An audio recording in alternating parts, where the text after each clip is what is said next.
Cámara. Los comienzos de la fotografía. Drums and pipes! By the right! Quick! March!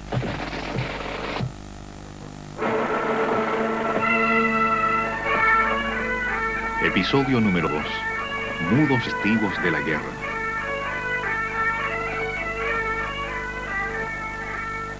Los antepasados militares de estos escoceses se encuentran entre los primeros soldados que fueron fiados hace más de 130 años.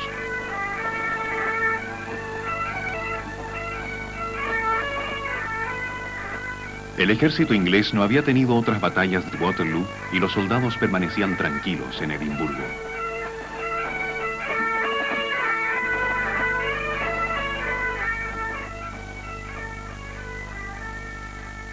La primera secuencia de fotos que mostraba soldados fue tomada aquí en la rampa del castillo de Edimburgo en 1846, cuando la práctica fotográfica tenía escasamente 7 años.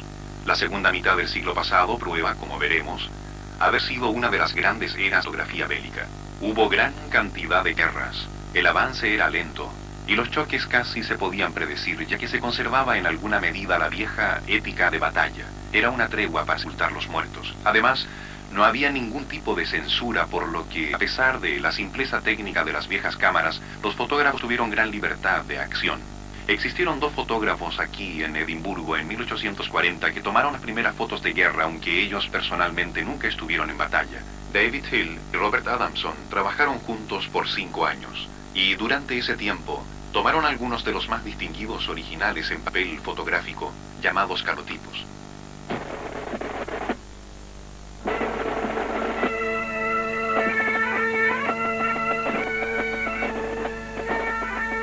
Estas primeras impresiones en papel atrajeron la atención de Hill, quien además era pintor.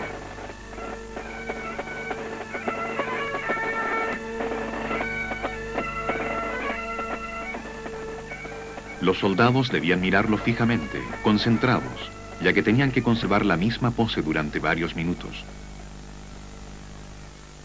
Algunas de estas muestran una naturalidad y una viveza que lo ponen lejos cabeza de sus colegas contemporáneos.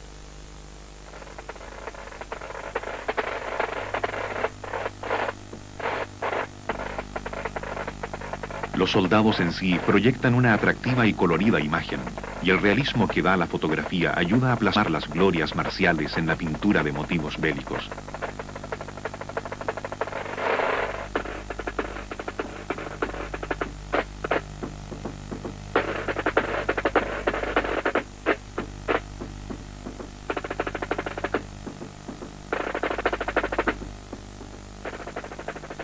Cuando Rusia y Gran Bretaña iniciaron la guerra en Crimea, un político declaró: "No existen palabras que puedan describir la cruda realidad de la guerra". Y William Howard en el Times describió así la guerra: "Los hechos hablaban por sí solos". Por cada soldado inglés muerto por los rusos, 5 más murieron por enfermedad, hambre o frío. El escándalo que esto provocó puso en serios problemas al gobierno inglés. Se hicieron urgentes reformas y el ministro de Guerra decidió enviar un fotógrafo a Crimea. Roger Fenton, un caballero inglés que había evolucionado de la pintura a la fotografía, fue recomendado por el príncipe Alberto para la misión de Crimea.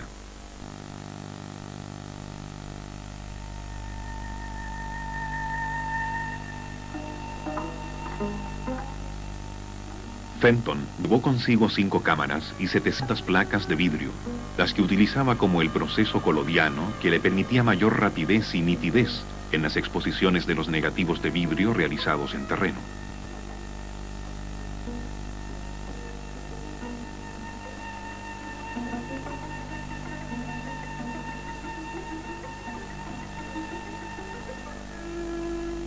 El voluminoso equipo de Fenton tuvo que ser transportado en un carro especial, que por su tamaño era un peligroso blanco para las balas rusas.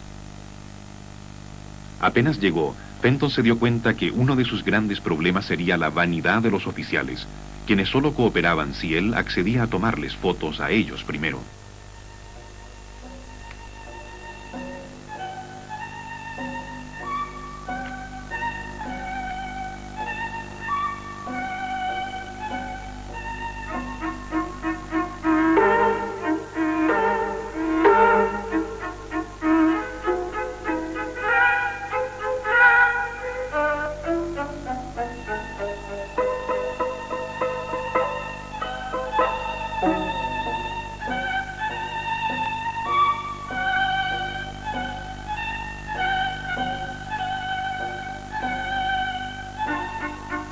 La situación era difícil, pero Fenton se adelantó, y ahora sus fotos de Crimea son una clara muestra de lo que fue ese conflicto. Estas fotos también tenían un interés político, utilizarlas como propaganda de sus patrocinadores. El ejército había pasado de la estabilidad al desafiante y arriesgado campo de batalla. El muelle estaba ahora lleno de nuevas provisiones. Y los soldados que antes estaban congelados tenían ahora ropa adecuada para el clima. Los soldados ingleses brindaban con los aliados franceses. Estas fotos fueron captadas para ser exhibidas en París. Como se puede apreciar, a los oficiales ingleses no les faltaron comodidades.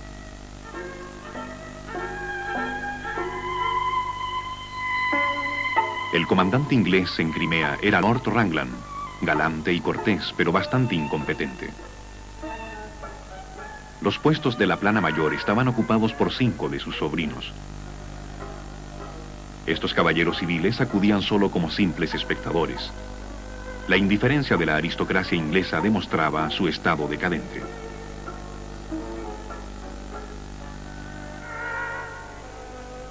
Los franceses más prácticos llevaban mujeres que les servían como enfermeras, cocineras y acompañantes. Los oficiales ingleses llevaban a sus esposas.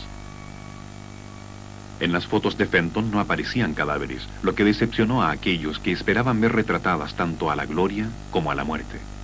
Y de hecho sus patrocinadores reales vieron mayor cantidad de muestras de la crudeza de la guerra a su regreso a Inglaterra.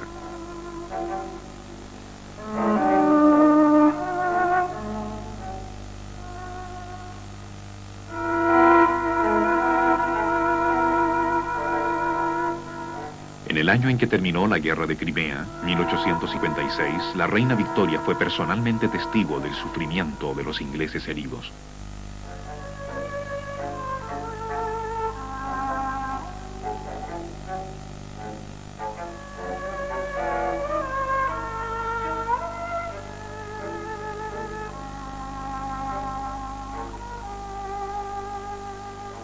La cámara tuvo eje de mirar de frente el rostro de la batalla solo 5 años más tarde.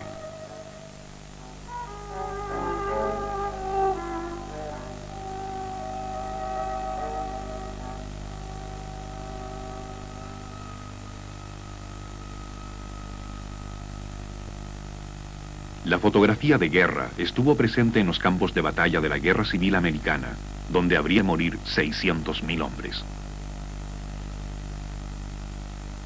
Los fotógrafos que cubrían la guerra eran profesionales, y las tropas del norte fueron captadas en más de 300 tomas diferentes por lo menos. Estos eran arriesgados profesionales que competían por mejores y más dramáticas tomas. Y en 1860 casi nadie había visto un soldado muerto en batalla, así mientras más terribles tenían mayor demanda.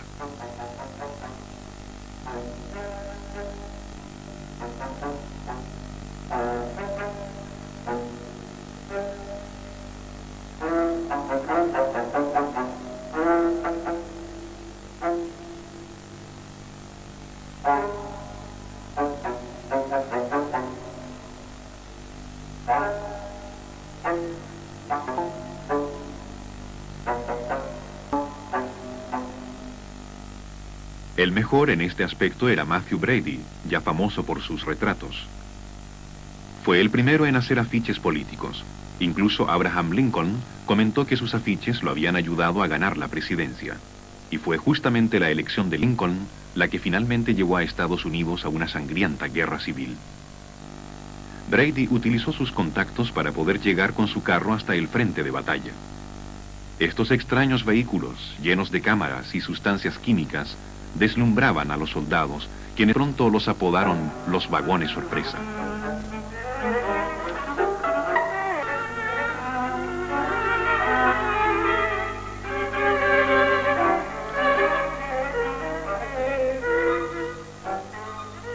Luego, esta sería considerada como la primera guerra moderna de la historia. Una guerra total que movilizó todo el poderío de las naciones industrializadas tras la maquinaria militar.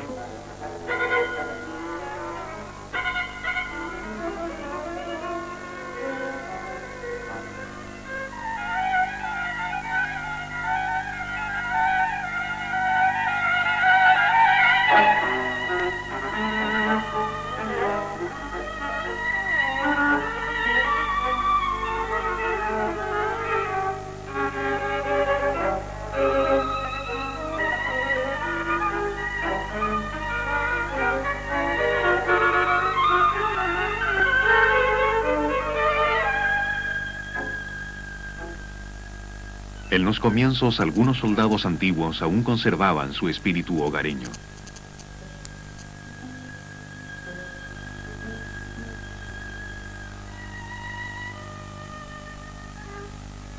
Luego llegó el famoso espíritu americano de libre empresa, con algunas comodidades poco comunes. Para los activos, un autoservicio de alimentos, y para los muertos, la posibilidad de ser embalsamados.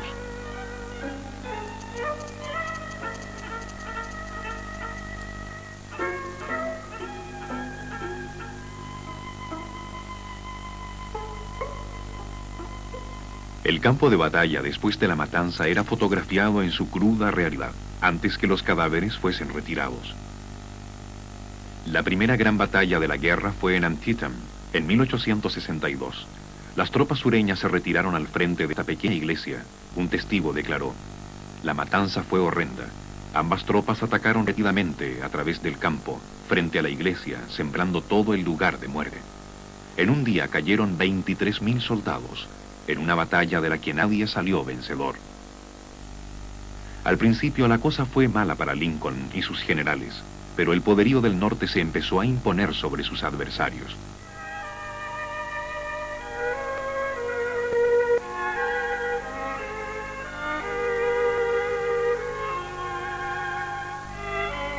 Cuando el ejército marchaba, los fotógrafos lo seguían en sus carros del ruinoso campo de batalla.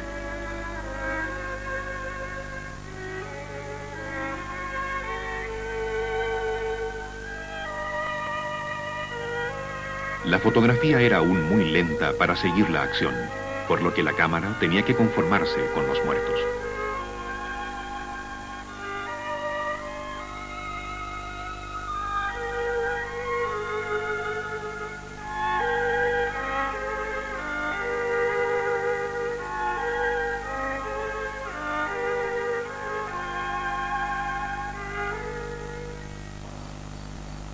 La más crucial batalla de la guerra civil se libró aquí en Gettysburg.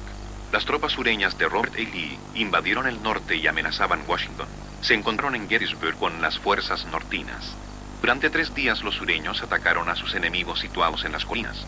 El día final hicieron el último y más suicida de los ataques en este lugar.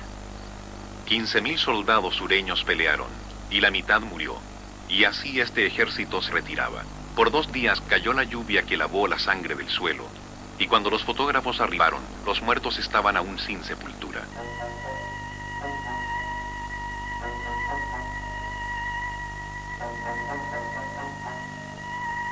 Los primeros fotógrafos en llegar a Gettysburg después de Brady fueron Tennessee O'Sullivan y Alexander Gardner, quienes eran profesionales de la fotografía.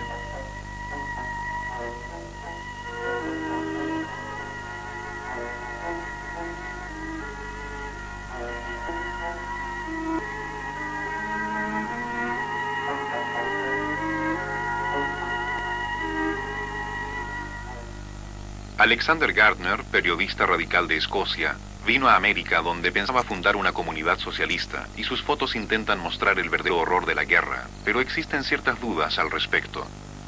Por ejemplo, su foto más impactante de Gettysburg fue tomada aquí en las Rocas del Demonio.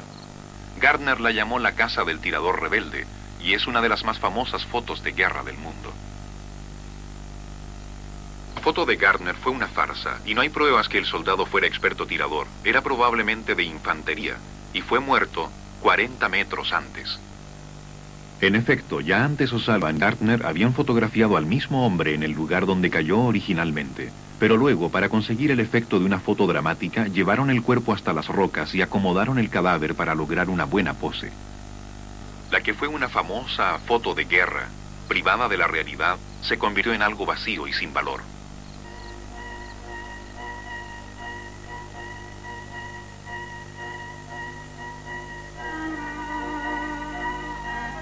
En la pequeña foto que vemos, una mano está posada muy sospechosamente sobre el corazón. En esta se muestra la cara ensangrentada de un soldado que tenía 4 días de muerto. Aquí el fraude está algo disimulado. Se le agregaron nubes solamente para hacer la vista más interesante.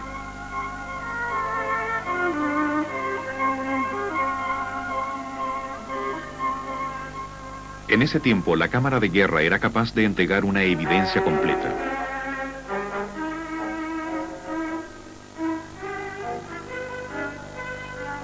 Cuando la guerra terminó, se demostró el horror del campo de prisioneros sureños llamado Andersonville.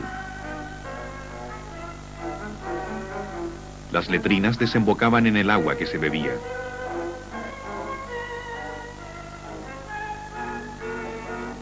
Los hombres eran asesinados si se atrevían a alejarse de los límites del campo.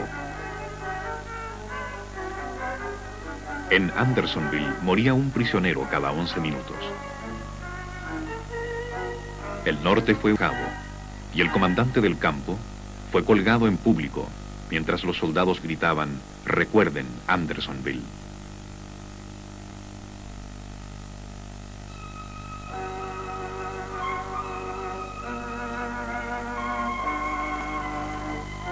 La última acción defensiva del sur fue incendiar su propia capital de Richmond en 1865.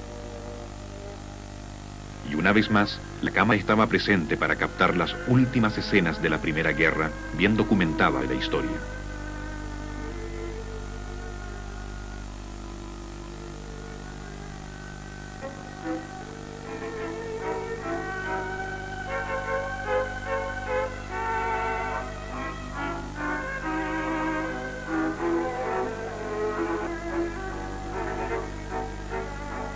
El próximo gran desafío para la fotografía bélica fue 5 años más tarde, cuando los franceses y los prusianos iniciaron un conflicto que mostró la realidad de la guerra moderna. Esta foto, 1870, tomada durante la derrota francesa en Sedan, parece ser la primera en que se logra mostrar a las tropas en plena lucha en el campo de batalla. Muestra escaramuzas de avanzada, cuerpos caídos y los refuerzos que aparecen en el fondo.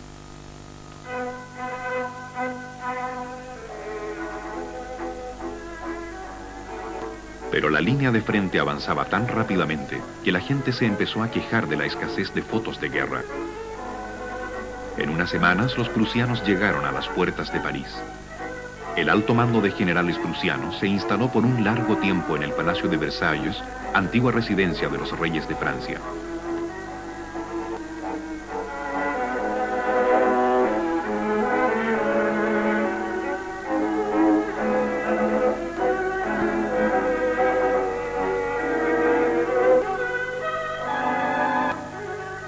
El famoso Salón de los Espejos de Versalles fue convertido en hospital para atender.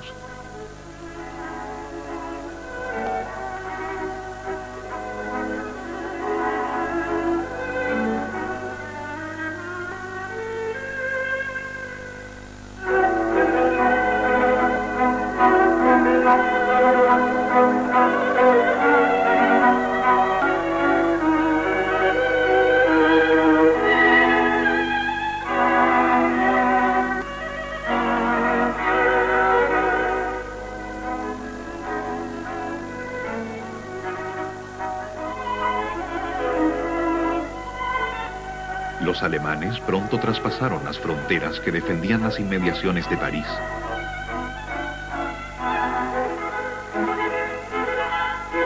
Luego los invasores se ganaron el odio de los parisinos, bombardeándoles la capital. Mientras los ciudadanos se vieron obligados a comer desde ratas de alcantarillas hasta elefantes del zoológico, París se mantenía en contacto con el exterior a través de palomas mensajeras. Los mensajes eran fotografiados, proyectados y copiados para volar sobre la línea de los alemanes y luego ser distribuidos. Los alemanes se retiraron de Versalles, dejando un largo recuerdo. 50 años más tarde, los franceses tomaron su revancha. Los alemanes derrotados fueron traídos hasta aquí después de la Primera Guerra Mundial para saldar sus cuentas. El Tratado de Versalles causaría la próxima guerra mundial entre la Alemania nazi y Japón. Las primeras fotos de guerra anuncian conflictos por venir. El siglo pasado, los japoneses fueron forzados a rendirse debido al poderío armamentista de Occidente, por lo que rápidamente importaron expertos militares franceses y luego de los acontecimientos de 1870 trajeron a los alemanes con sus uniformes. La próxima generación de japoneses estaba preparada y resuelta a tomarse la Rusia imperial.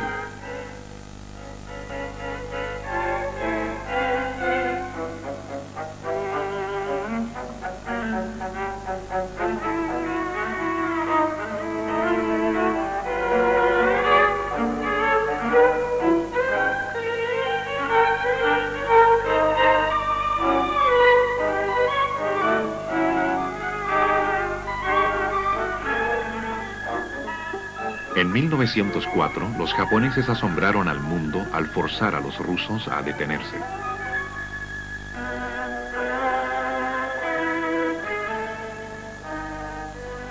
Ese mismo año, el Daily Mail de Londres se convirtió en el primer periódico que regularmente publicaba fotos, y esta foto en su primera edición muestra a la armada japonesa en plena batalla.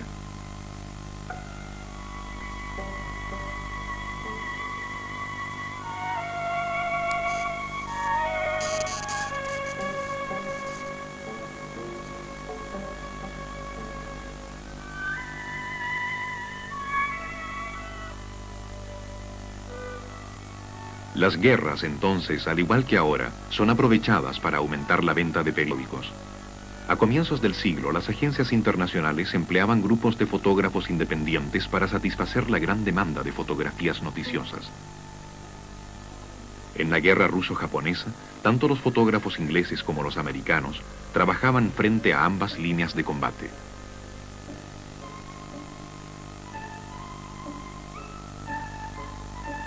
Esta foto, tomada para una agencia americana, fue más tarde coloreada a mano y utilizada para ilustrar artículos sobre la guerra.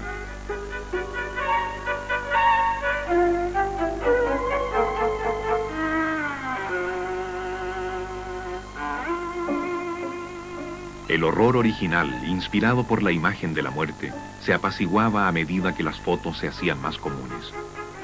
Pero la autenticidad de las fotos de guerra era aún capaz de hacer vibrar quien luego pasaría a llamarse el público. Y con el crecimiento de los medios masivos de comunicación, la guerra está en vías de convertirse en una conveniencia.